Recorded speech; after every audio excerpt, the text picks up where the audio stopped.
Eu sou Maria e até completar 33 anos, a coisa mais empolgante da minha vida foi quando a firma de contabilidade onde eu trabalhava trocou de PC para Mac. Não exatamente emocionante, certo? Mas então tudo mudou na festa de aniversário de uma amiga. Naquela noite, eu estava parada no canto de uma sala apertada, segurando um refrigerante e me sentindo desconfortável no meu vestido muito justo. A música estava alta demais para conversar, mas perfeita para ele, Carlos. Ele era mais alto que a maioria das pessoas, o que provavelmente explica por que me notou. Caminhou em minha direção com uma confiança que fez meu coração disparar. Ei, você é a Maria, certo? Sua voz era clara mesmo com o som alto. Sim. E você é? Tomei um gole da minha bebida, tentando parecer calma. Carlos. Já te vi por aí. Posso me juntar a você? Ele nem esperou pela resposta, apenas ficou ao meu lado. Claro, eu disse, minha voz quase abafada pela música pop que tocava nas caixas de som. Então, Maria, o que te traz aqui esta noite? Ele perguntou, se inclinando. Seu tom era casual, mas seus olhos eram intensos. Só vim comemorar o aniversário da Júlia. Você a conhece? Há muito tempo. Estudamos juntas na faculdade. Ela sempre me convida para essas coisas, não dá para dizer não, né? Rimos, e foi natural, fácil. Entendo. Trabalho com ela. É difícil dizer não mesmo. Contadora, certo? Ela mencionou. Ele assentiu como se já soubesse. Isso mesmo. Os números são minha praia, brinquei, embora geralmente não achasse nada engraçado em planilhas. Parece empolgante, ele sorriu, e eu não sabia se estava me provocando ou não. Com certeza. É só festas loucas e altas apostas no mundo da contabilidade. Rimos de novo e eu me senti à vontade conversando com alguém genuinamente interessado no que eu tinha a dizer. Era novo, excitante e um pouco assustador. Quer pegar um ar? Ele sugeriu, apontando para o quintal. Assenti, grata por escapar do barulho. Lá fora, o ar fresco foi um alívio. O que um cara como você está fazendo num lugar desses? Perguntei, tentando soar mais confiante do que me sentia. Só procurando uma boa diversão, eu acho. E talvez alguém legal para conversar, ele disse com um sorriso que fez seus olhos brilharem. Conversamos sobre tudo e nada, filmes, livros que gostávamos, como ele era apaixonado por design gráfico, mas estava preso no emprego corporativo que não amava. Parecia que nos conhecíamos há anos. Quando a noite avançava, ele pegou o celular. Posso pegar seu número? Gostaria muito de te ver de novo, Maria. Hesitei, não acostumada com esse tipo de atenção, mas algo nele parecia certo. Claro, disse, digitando meu número no telefone dele. Ele sorriu, seu rosto todo se iluminando. Ótimo, vou te ligar. Deveríamos sair, só nós dois. Parece bom, consegui dizer, meu estômago dando piruetas. Observei-o ir embora, uma parte de mim ainda sem acreditar que isso era minha vida agora. Talvez fazer 33 anos não fosse tão ruim. Talvez fosse apenas o começo de algo verdadeiramente incrível. Os dias após o telefonema de Carlos passaram como um borrão. Antes que eu percebesse, estava me arrumando para nosso primeiro encontro. Meus nervos estavam à flor da pele, já que eu não tinha muita experiência nessa área. Escolhi um vestido azul simples, nada extravagante, mas esperava que fosse suficiente. Carlos me pegou às 7 em ponto. Seu carro era um sedã limpo e bem cuidado, nada chamativo, mas combinava com ele. Ao entrar, ele me lançou um sorriso que poderia derrubar qualquer um. Você está linda, Maria, disse ele. Obrigada, murmurei, meu rosto provavelmente vermelho como um tomate. Você também está muito bem. O jantar foi num aconchegante restaurante francês que ele conhecia. A comida cheirava maravilhosamente, mas meu estômago estava dando cambalhotas. Pedimos massa, ele com um molho chique e eu com um bom e velho molho de tomate. Então, Maria, me conte algo sobre você que ninguém mais sabe, ele disse, enrolando o espaguete habilmente no garfo. Ri, brincando mais com a comida do que comendo. Bom, sou bem sem graça, mas acho que nem todo mundo sabe que consigo resolver um cubo mágico em menos de 1 minuto. Ele ergueu as sobrancelhas, surpreso. Sério? Isso é bem legal. Vai ter que me mostrar algum dia. Claro, disse, começando a relaxar um pouco. E você? Algum talento oculto? Faço um burrito matinal de arrasar, gabou-se com um sorriso. O melhor que você já provou. Vou confiar na sua palavra. Talvez você possa provar isso algum dia, provoquei. A conversa fluiu e, pela primeira vez em muito tempo, senti que estava exatamente onde deveria estar. As semanas seguintes foram um turbilhão. Nos víamos constantemente. Carlos aparecia depois do trabalho e eu o encontrava para almoçar perto do escritório dele. Ele me mostrou seus lugares favoritos pela cidade, cantinhos que eu nunca tinha notado antes. Era como ver a cidade pela primeira vez. As coisas ficaram sérias quando ele me convidou para conhecer seus pais, Bernardo e Célia. Eles moravam numa casa pequena e aconchegante, cheia de fotos e pequenas decorações. Célia me abraçou assim que entramos. Ah, ouvimos tanto sobre você, querida, disse ela, apertando meus ombros. Ela é adorável, disse Carlos, e eu podia ver que ele estava satisfeito. Sentamos para jantar e a conversa não parava. Então Maria, Carlos nos contou que você é contadora. Deve ser interessante, disse Bernardo, me passando as batatas. Tem seus momentos, respondi. Na maior parte do tempo são só números, mas gosto da ordem disso tudo. E como está sua família? Perguntou Célia, genuinamente interessada. Estão bem, obrigada. Meu pai é empresário, sempre ocupado, mas tem me apoiado muito. Estava tudo acontecendo rápido, mas parecia certo. Era como se tudo na minha vida tivesse me levado a isso, conhecer Carlos, sentir que finalmente alguém me via por quem eu era, não apenas uma contadora sem graça. Numa noite, alguns meses depois do nosso romance relâmpago, estávamos caminhando pela margem do rio. As luzes da cidade refletiam na água, parecia um cartão postal. Maria, tenho pensado, ele começou, parando e se virando para mim. Sim, perguntei, meu coração começando a acelerar. Não quero esperar mais. Sei que é rápido, mas quer se casar comigo? Assim, de repente, meu mundo mudou. Sem hesitação, sem dúvida, apenas um simples assim, Carlos. Eu aceito me casar com você. O turbilhão não parou por aí. Logo depois, apresentei Carlos ao meu pai. Ele gostou de Carlos imediatamente, apreciando sua maneira direta e a afeição óbvia por mim. Ele é um bom homem, Maria, disse meu pai, dando sua aprovação, o que significava o mundo para mim. Então nos casamos. Foi uma cerimônia modesta, nada muito extravagante, mas perfeita para nós. Eu até me vi amando a maneira como ficava no meu vestido de noiva, algo que nunca imaginei. Sorrindo abertamente, postei fotos nas redes sociais, compartilhando minha alegria com amigos e família. Depois do casamento, a vida não desacelerou. Pelo contrário, ganhou um ritmo ainda mais acelerado. Carlos e eu mal tivemos tempo de saborear nossa recém-felicidade conjugal antes que ele sugerisse algo grande. Ei Maria, tenho pensado, disse-lhe uma noite enquanto desempacotávamos outra caixa de presentes de casamento em nosso apartamento apertado. Que tal nos mudarmos para a casa dos meus pais? Fiz uma pausa, segurando uma caneca de café na mão. Morar com seus pais? Ele assentiu, parecendo sério. Sim, eles não estão ficando mais jovens e eu me sentiria melhor se estivéssemos por perto para ajudar. Além disso, economizaríamos um pouco com o aluguel.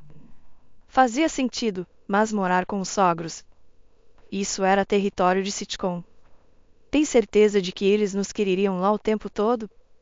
Absolutamente, ele me assegurou. Minha mãe tem insinuado isso desde que ficamos noivos. Vamos lá, vai ser bom. 3 semanas depois, lá estávamos nós, chegando à casa dos pais dele com nossas vidas embaladas em um monte de caixas.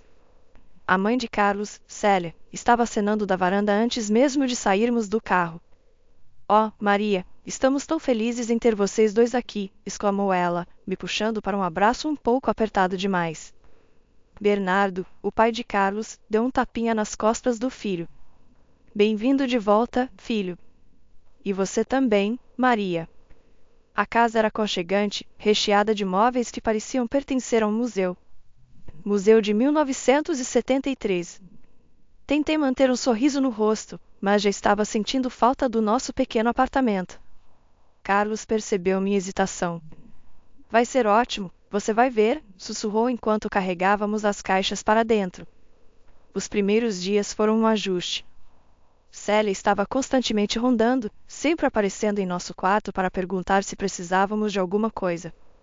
Só para ter certeza de que estão confortáveis, ela cantarolava, enquanto eu tentava não me encolher com a invasão de privacidade.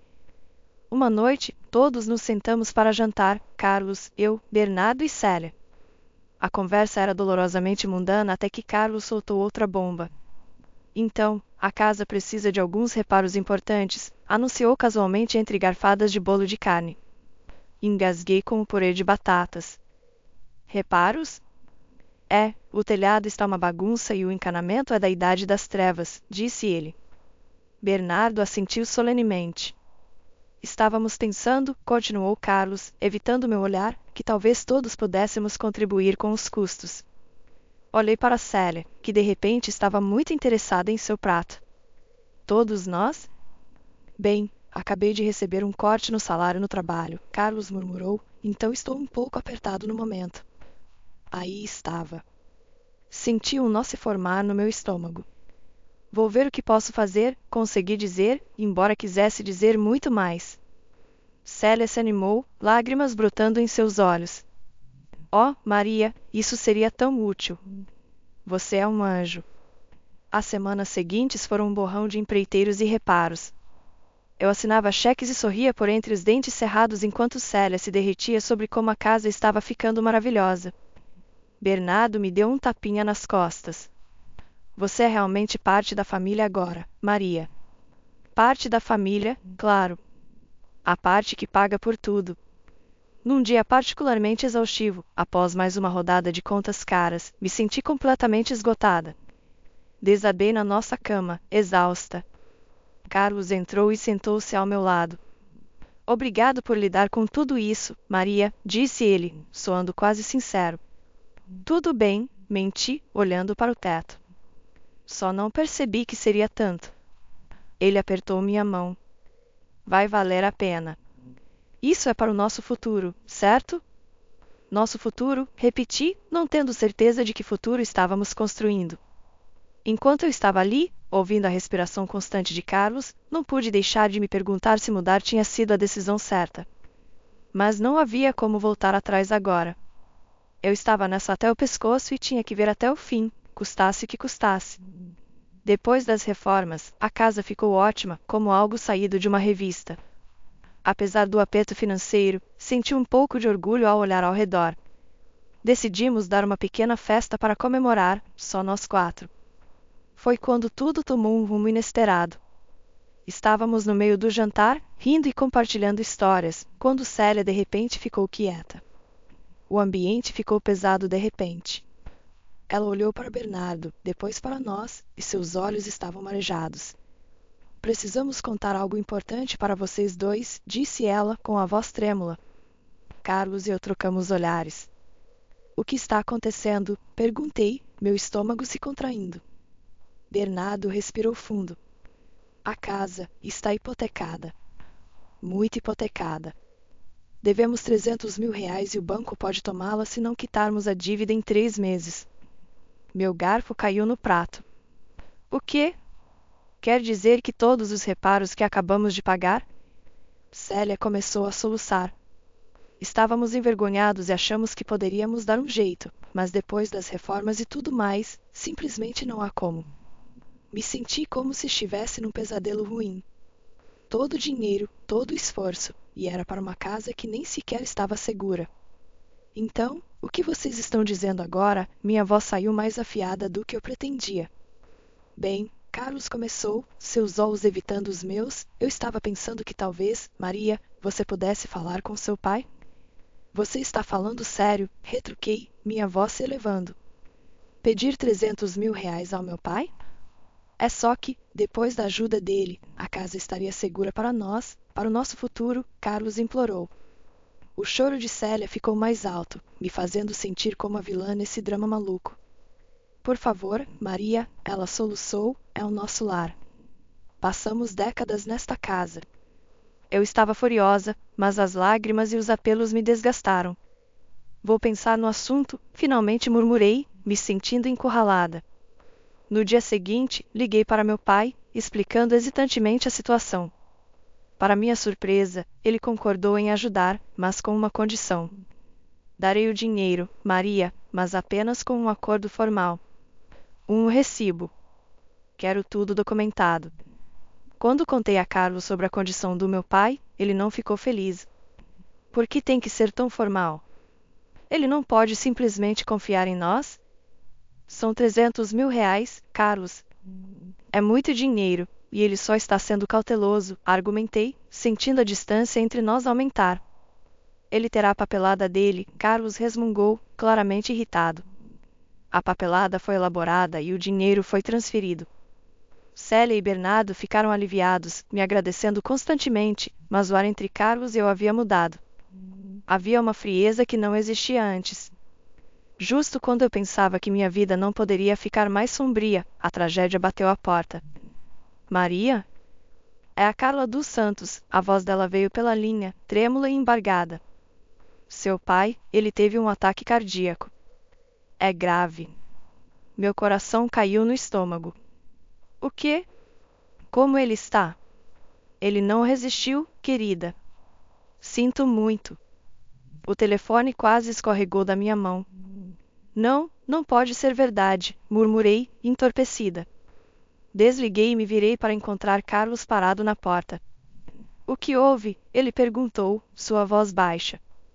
Meu pai, ele se foi, consegui dizer antes que tudo dentro de mim se quebrasse e eu começasse a soluçar.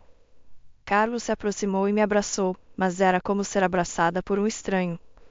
Sinto muito, Maria, ele disse, e soava sincero, mas eu estava muito perdida em meu luto para realmente ouvi-lo.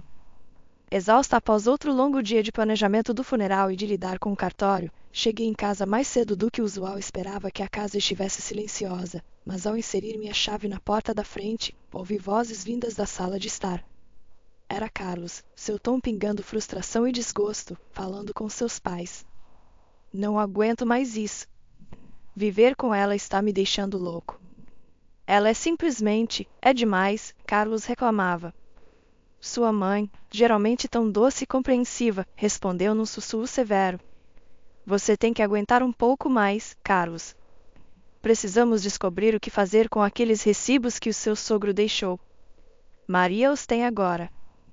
Quanto mais cedo eu sair daqui, melhor. Vou pegar esses recibos e destruí-los, e então vou começar tudo de novo com aquela beldade rica que te falei. A voz de Carlos era fria e calculista.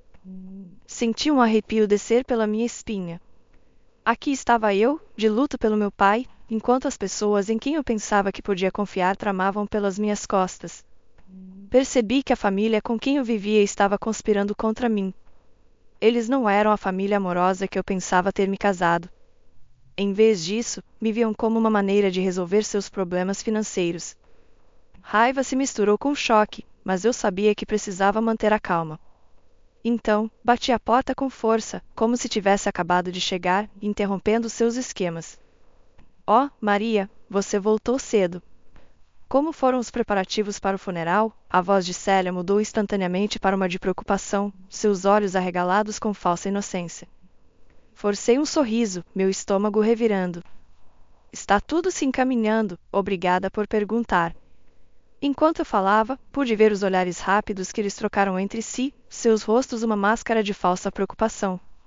Fez minha pele se arrepiar saber suas verdadeiras cores, mas percebi que mostrar minhas cartas agora não ajudaria. Eu precisava ser esperta.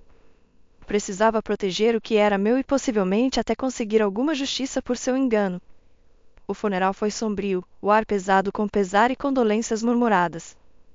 Mas conforme a cerimônia terminava e voltávamos para a casa dos pais de Carlos, as verdadeiras cores da família em que me casei começaram a aparecer.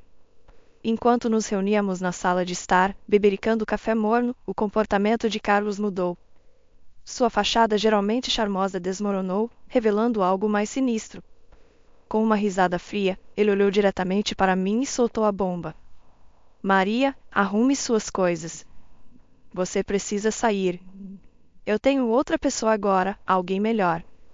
Suas palavras deveriam ter soado como um tapa. Fingi estar atordoada, mas antes que pudesse responder, Célia se juntou com uma risadinha. Realmente já tivemos o suficiente de você, querida. Só aguentamos você pelo seu dinheiro. E a casa? Perguntei, fingindo incredulidade. A casa que eu paguei para consertar? Os 300 mil reais que eu investi nela? Célia riu mais forte, como se eu tivesse contado a melhor piada do ano. Oh, querida, esta casa é nossa. Você não é nada aqui. O sorriso de Carlos se alargou. E aqueles recibos que você tanto se orgulhava? Encontramos na casa do seu pai e queimamos. Eles não existem mais. Por um momento, deixei que eles acreditassem que tinham vencido. Mas então não pude evitar, caí na gargalhada. Minha reação os confundiu, seus sorrisos vacilando. Por que você está rindo? O que é tão engraçado? Carlos exigiu. Enxuguei uma lágrima do olho, ainda rindo. Vocês três são simplesmente patéticos. Acham que são tão espertos. Os recibos que vocês destruíram eram cópias. Os originais estão seguros com meu advogado. A cor sumiu dos rostos deles. A arrogância de Carlos se transformou em pânico. Você não pode provar nada, ele gaguejou. Posso e vou, retruquei, minha voz firme e decidida. Agora quero meu dinheiro de volta. Todo ele. Ou minha próxima ligação será para a polícia. Carlos e Bernardo se entreolharam, seu medo anterior substituído pelo medo. Bernardo, geralmente tão ousado e atrevido, começou a implorar. Maria, por favor, vamos conversar sobre isso. Podemos resolver algo. Com a verdade exposta e a vantagem em minhas mãos, as negociações com Carlos e seus pais se arrastaram por mais tempo do que eu esperava. Estava claro que eles estavam tentando todos os ângulos para inclinar os termos a seu favor, mas eu não ia ceder. Olha, é simples, declarei firmemente durante uma de nossas muitas discussões na mesa da cozinha, que agora era legalmente minha. A casa será transferida para o meu nome em troca do dinheiro. Esse é o acordo. Sem mais jogos. Finalmente, eles cederam. Todos concordamos que o melhor curso de ação era tornar tudo oficial e legal. Insisti para que tudo fosse documentado por um advogado e confirmado com os papéis adequados. Não quero cortes de canto, enfatizei. No escritório do advogado, o clima estava tenso enquanto os documentos eram assinados e autenticados. Observei atentamente cada assinatura ser aplicada, garantindo que não houvesse espaço para mais enganos. Assim que tudo foi finalizado, recolhi os documentos relacionados à transferência e me virei para a mãe de Carlos, que parecia abatida, mas de alguma forma ainda carregava um toque de sua antiga aura de anfitriã. Vou guardar isso em um lugar seguro, disse, segurando os papéis antes de colocá-los em uma pasta. Só para garantir que ninguém seja tentado a fazer nenhuma brincadeira com as legalidades. Com as questões legais resolvidas, o processo de divórcio foi direto ao ponto.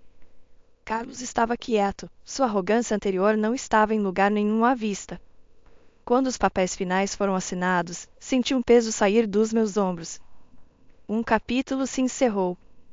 No dia em que eles se mudaram, fiquei na varanda da minha casa, agora totalmente minha, e observei Carlos, sua mãe e seu pai carregarem seus pertences para uma van de aluguel. Seus movimentos eram lentos, o humor sombrio. Não pude deixar de sentir uma mistura de satisfação e tristeza. Não era assim que eu imaginava meu casamento terminando, mas dadas as circunstâncias, era o melhor resultado possível. Depois que tudo se acalmou e comecei a aproveitar minha nova paz, notícias sobre Carlos e sua situação chegaram até mim através de amigos. Aparentemente, o gramado não era mais verde do outro lado. Sua amante o havia dispensado não muito tempo após nosso divórcio, e seus pais agora estavam espremidos em um apartamento minúsculo, uma grande queda em comparação com a casa confortável que tinham antes. Parecia que o karma os havia alcançado mais rápido do que eu esperava. Apesar de sua situação, eles começaram a me procurar, me bombardeando com ligações e mensagens, provavelmente esperando se infiltrar de volta na minha vida, ou pelo menos na minha casa. Mas eu estava farta de seus enganos. Bloqueei seus números sem pensar duas vezes e os coloquei na lista negra em todas as redes sociais. Foi libertador cortar os últimos fios que nos conectavam. Uma tarde, enquanto eu aproveitava um momento tranquilo com um livro na minha sala de estar, houve uma batida na minha porta. Espiando pelo olho mágico, vi Carlos parado lá, uma figura patética segurando um buquê de flores. A audácia disso me fez bufar. Abrindo a porta, não pude deixar de rir abertamente diante da visão dele. Sério, Carlos? Flores? Ele se mexeu desconfortavelmente, o buquê parecendo murchar junto com seu espírito. Maria, eu percebi tantas coisas. Eu estava errado, terrivelmente errado.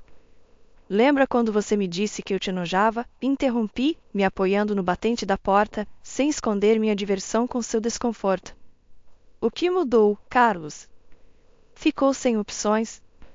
Ele olhou para baixo, a vergonha clara em seu rosto. Eu cometi erros, mas estou aqui para consertar as coisas. Balancei a cabeça, quase sentindo pena dele. Quase. Você não está aqui para consertar as coisas, Carlos.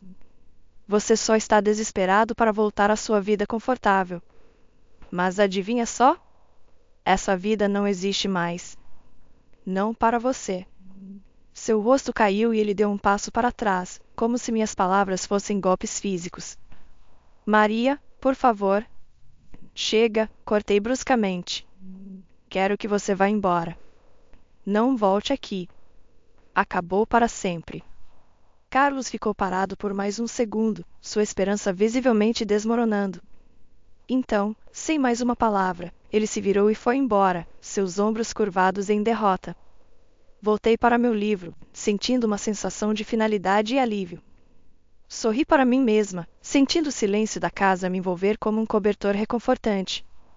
Era um contraste tão grande com o caos que uma vez preencheu este espaço, o barulho constante, a tensão, o engano. Tudo isso tinha ido embora agora.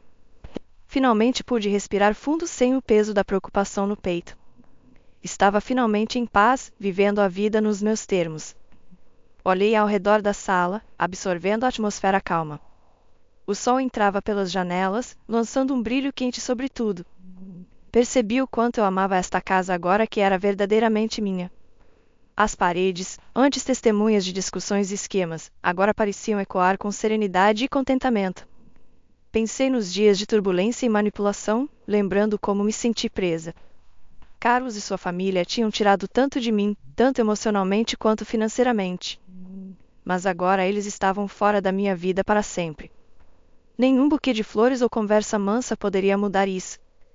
Suas tentativas de me manipular tinham acabado. Enquanto eu bebia meu chá e voltava ao meu livro, senti uma sensação de triunfo. Eu tinha enfrentado traição e desgosto, mas tinha saído mais forte do outro lado. Eu havia assumido o controle da minha vida e do meu futuro. A paz que eu sentia agora era bem merecida e profundamente apreciada. Eu estava verdadeiramente, finalmente livre. Livre de mentiras, livre de enganos e livre para viver minha vida como eu escolhesse. O futuro se estendia diante de mim, cheio de possibilidades e oportunidades. Sorri novamente, sabendo que, o que quer que viesse a seguir, eu estava pronta para isso.